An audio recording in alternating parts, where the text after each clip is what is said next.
being connected, being interconnected, and building those relationships in time will give you actually an edge to move forward beyond your competition.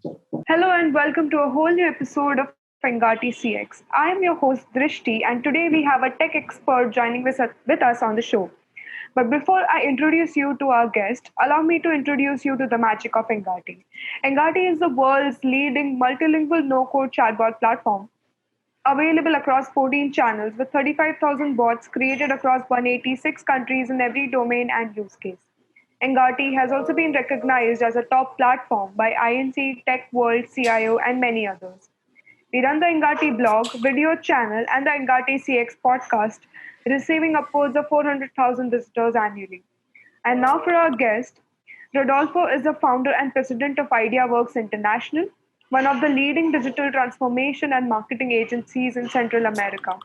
With over 20 years of experience as an international executive, working in complex market environments for tech and telecom companies such as Microsoft, Dell, Telefonica, and many others, he is globally respected and recognized as an opinion leader that guides companies, organizations, and professionals through the challenge of digital transformation. He has conducted over 130 workshops, keynote conferences, and presentations in 19 international stages with Central and South America and is a board member for Entrepreneur Organization in Salvador. So, hi, welcome to the show, Rodolfo. Hello, thank you. Thank you, Dristi. Thank you for inviting me for your show. It's very exciting to have this opportunity. Thank you so much for joining us. So before we dive into the interview, don't forget to subscribe to Engati and tap the bell icon below to get access to exclusive content from thought leaders around the globe.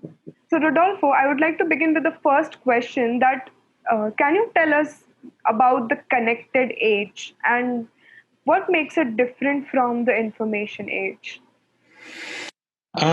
Well, actually, they are very linked together. The biggest difference is that we've always been connected. You know, the most valuable asset anyone has is relationships, and to have a relationship, you need to be connected.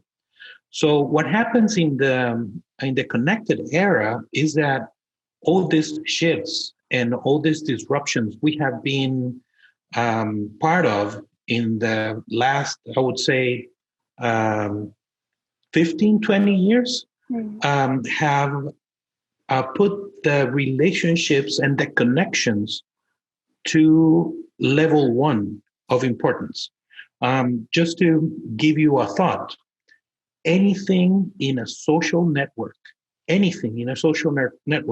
needs to be connected to something else, or else it does not exist. So in the connected era, we need to be connected to something. And that something will be connected to other things. And what happens is that we are able to see those connections transparently through technology. And this is what makes it a connected era, because being connected, being interconnected, and building those relationships in time will give you actually an edge to move forward beyond your competition. Right, that's true. Mm-hmm. So, how do you think this connected age can help, and how can millennials' mindset can be changed to drive disruptive innovation in this connected age? The thing is that the disruptive innovation, we need first to there are many different ways of looking at disruption. Being disruptive and disruption is actually doing something that will make something else obsolete. And this can only be done if we stop thinking about this linear type of innovation that we are used to in time. You and me, we went to school, and we went to university in a linear innovation type of a setting. everything was built upon the Industrial Revolution. And Industrial Revolution, what was built upon was being orderly managed, being uh, being in a place where you knew where things were, being in a place where you had the idea of where the sources were at. So that made you this type of thinking that everything should be linear. So instead of just thinking that everything should be different or everything should just be rearranged, we are in a thought process that comes from that industrial era that actually is a chip that we have up here that makes us think that improvement should be gradual, that improvement should be from this item X, for example, to item Y, but the items should also remain very similar in themselves because that's how things are, and that's what we got from school. Every time, I don't know if this happens in other parts of the world, but I remember when I went to school, I my last name begins with an S. So we usually when we did something, the teacher put us in order from A to Z. So I was never first, I was never last. So if you were in the Z, you actually graduated at last. If you were within the A's, you graduated first. And then, and there are many things that we got used to. And what everyone should think about is that in order to have something disruptive made, in order to do something disruptive, you need to put aside that chip, and you need to put this new chip in your head, which is the connected leadership chip. And it doesn't have to do with technology. It has to do with a new way of thinking, a new mindset. And this new mindset will give you disruptive ideas, or will give you it will give you this path to walk towards disruptive ideas. And that's number one. Number two, and this also comes from this this era that built our chip. We need to understand that failure is good. You have to fail to understand. You have to fail to do good things. And I don't mean fail and keep on failing. It's fail, learn, and then how to do it again and do it better. And what happens is that our chip says, if you fail, you are bad. If you fail in school, I don't know if you remember in school, if you fail, you were bad. If you missed the question, you were bad. So on the other side, we are in a place where good and bad is ambiguous, and disruption needs that ambiguity to happen. And we need to understand that it's not only having the thought in the shower or anywhere where it occurs, it's moving towards to do something. And not only that, not only moving towards, but also when you do something, you could fail. And then you will have to do it again until you make it right. So again, it's a mindset. You have to change and shift from that mindset of a factory to a mindset of a connected leader. That's really true. But do you think that millennials can adopt this disruptive or innovation mindset faster than the previous generations? I think that millennials, since millennials were born, and remember, we're talking about millennials here, and many people that are listening right now, they might think that millennials are teenagers. Millennials are not teenagers. We're talking about people that are already in the workforce.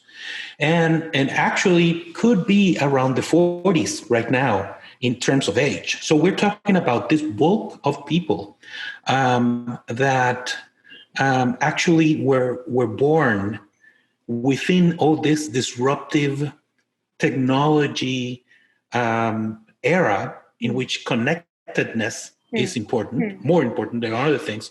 So being born there give us or give millennials this chip that is, it makes it faster, it makes it for them to understand and to change from that factory setting to that connected leadership setting. But one thing I love to tell people, we are becoming millennials in terms of mindset, because people say, well, I was not born a millennial, so I wish I was born there. But actually, we are becoming millennials. And what I tell people is, I am an old Daniel because I'm old, but I behave like a millennial. Because I wake up in the morning, the first thing I do is I take my telephone, and that's just the first thing a millennial does. If you track down the behavior of a millennial, it actually matches to the behavior of an old Daniel, old person that is a millennial. And all those behaviors, little by little, are making us become this group that has no age, that only has attitudes towards technology, attitudes towards disruption, and attitudes towards work that are very similar. So I would say millennials will be able to do it, and centennials will be able to do it, and old Daniels like me will be able to do many things that could be disruptive. Agree. Yeah. So, how do you think business can do a better job of taking a leap forward into something disruptive? And how can one move away from the linear innovation model, like you just said? I think that businesses should have this mindset of disruption by looking at three things. The first one is basic needs. The basic needs of people are basic. They haven't changed in years. We have the basic need of being fed or feeding ourselves. We have the basic need of finding protection. We have a basic need of becoming someone that is meaningful. All those are basic needs. And actually, Maslow was the one that talked to us about this. And this hasn't changed. The only thing I would say that has changed in terms of our basic needs is that now we have one basic need that was not in Maslow's pyramid. This basic need is connectiveness or being connected to the internet or to the networks. And I think it's basic. It's so basic as water for many. So if we had that basic need, and we need to understand as companies, what are the basic needs of my current customers and my possibilities. And number two, we have to look as companies to the drivers of change that are happening around. And there are many drivers of change. And one right now, one of the drivers of change that we are seeing in this past months, is COVID-19. It's a huge driver of change. There are people that are saying that we actually brought the future for 10 years. And this was for many companies that were not looking at being connected. And they had that in a plan for the year 2030. But now this change that is happening and it's being pushed. We have to look at it as companies. These drivers of change, together with basic needs, we will find something that is called expectation gaps. People have new expectations. You and me, we have new expectations. For example, right now, if you go to buy something in a store, you have the expectation of seeing the people that is selling in the store with a mask. It's an expectation that is being built because of this driver of change that is called COVID. Right. But there are many other things that are happening in terms of expectations. For example, applications are giving us more expectations about not only one thing. Like, for example, Uber Eats. Uber Eats, you have the expectation of looking at your food from where it was picked up to where it's going to come. And you have that expectation of looking at the map and the person in the map. So that expectation will also become an expectation for someone that is waiting for a loan in a bank. Or it will become an expectation for someone that is actually waiting for an application that is being built by a company like your company or my company. And what happens? That expectation actually transports from industry to industry. And companies need to see the basic needs, the drivers of change, those expectations, new expectations that are being built, and then innovation comes in. And if you put in innovation in this matrix, if you only do innovation to fulfill basic needs, what will happen is that you will have linear innovation. But if you combine innovation with those new expectations that you have learned by this drivers of change, and you combine innovation, basic needs, then you have something in the middle that are the biggest trends that you can go after to be disruptive.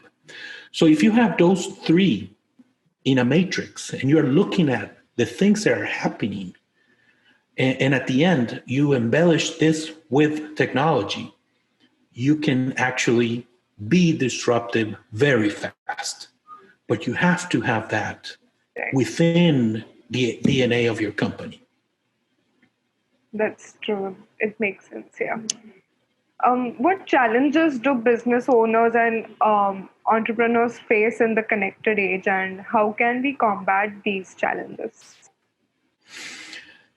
Well, we have classified companies in three different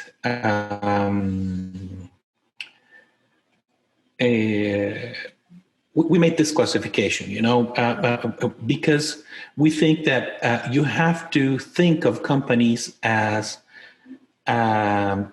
people trying to strive in a digital connected world. And if you see this, we think that companies, you can group them in three spaces. Space number one, digital exiles. This group is a group of companies that actually did not care about technology before COVID. That actually were not invested they were not investing in technology. They were not investing in changing the mindsets of their people. They were not investing in innovation. So what happens? COVID comes in and the future comes 10 years.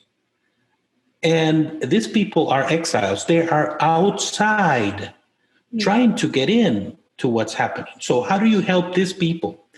You have to sit down and give them a technology crisis management type of plan in which they need to build from ground zero, not only the technologies, but also the mindsets of the people. So this is the most difficult company. And then you have the other group of companies that we call them digital orphans. And these are digital orphans because they don't have a father. They don't have a family that takes care of them. And what does it mean? It means that they did a lot in terms of investment, but they did not change the mindsets. And so they do have something. And what they need is they need someone to guide them. They need someone to adopt them and bring them in where the world is at. This type of companies it's a little bit easier to help them build their capabilities, and it's a little bit easier to insert them in this new connected era. And then we have what we call the digital errors. They inherited this, what we have right now, this connected era was inherited by people that has been investing in technology for long, and not only investing in the hardware and software, but investing in the mindsets of people on how they're going to use this technology and how they're going to be successful changing their way of doing things through technology. And these are the ones that you can just sit down with them, have a talk, and try to make this disruption happen.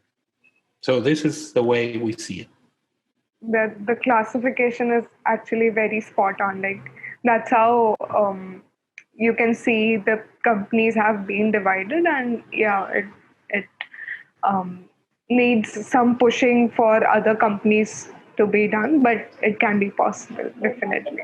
So, credibility and trust is vital in this digitally connected era. So, how do you think we can use technologies like chatbots to foster and build trust between customers and the brand? Actually, credibility and trust is what makes business happen. And this is from the past, and it will be in the future. And what happens in terms of trust is that in the past, this was built by these one-on-one relationships. So there was someone that made shoes. So you come in with this person that made shoes, and you bought shoes with them, and his reputation was built on that relationship and on the way he delivered the shoes. And also, if the shoes were good, he had a good reputation. So it was a one-on-one. But if you see, as towns started growing, you had to build brands or names. The first brands were last names, the last names of the people that made the things.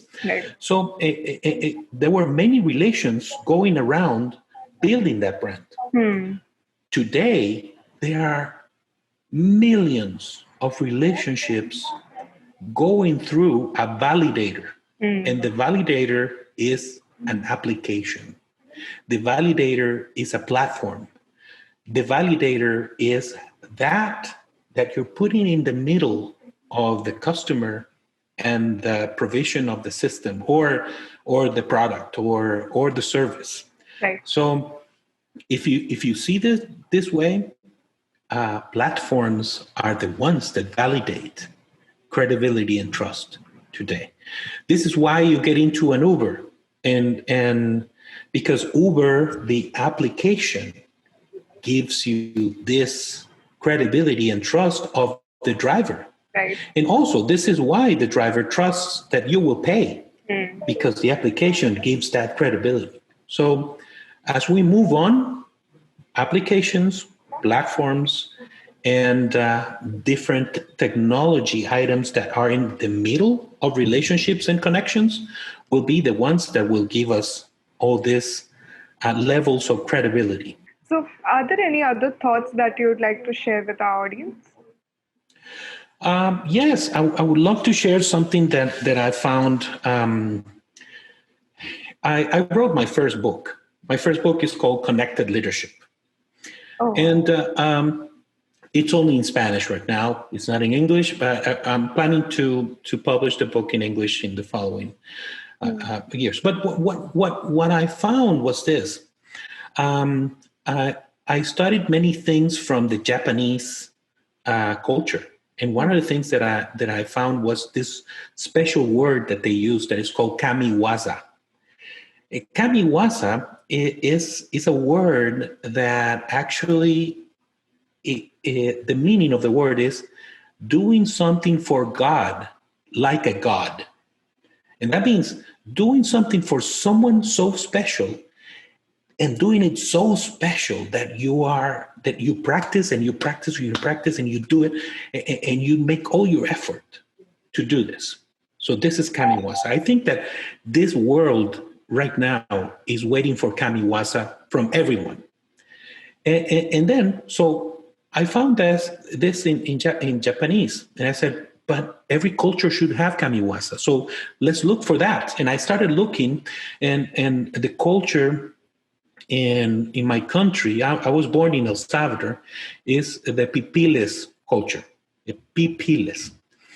And so I started looking in their language, and I found in their language, I found that the meaning or something that could be compared is called Tlamatstiani. A Tlamatstiani is a master teacher that teaches kings. So, why am I saying this? It's because if you want to be disruptive, if you want to do the best you can do in technology, become a Tlamatstiani. Become someone that does things so well that everyone will think you are that so big, and your reputation and everything that is around your company, everything is around that is around what you do, will become kamiwaza or will become klamatstiani. Everyone will want to have that. that's really interesting. Thank you so much for sharing that, Rodolfo. Mhm. And thank you so much for giving us your time. I think your insights were really valuable, and the audience is really going to enjoy this interview. Well, thank you very much for inviting me, and we are open in Central America to understand a little bit more of the world through this type of relationships that we're building around the world with companies like you and with people like you. That's nice. So thank you so much, Rodolfo, for giving us your time. We'll be back with a new episode with a brand new expert soon. So stay tuned. And just like Rodolfo said, if you want to become a Kamiwaza, right, Rodolfo? Yeah, Yeah, or Tlamatstiani. yeah. So any of that, then you can follow our content and you can reach out to maybe Rodolfo or Engati, and you can stay tuned with this episode. Thank you so much.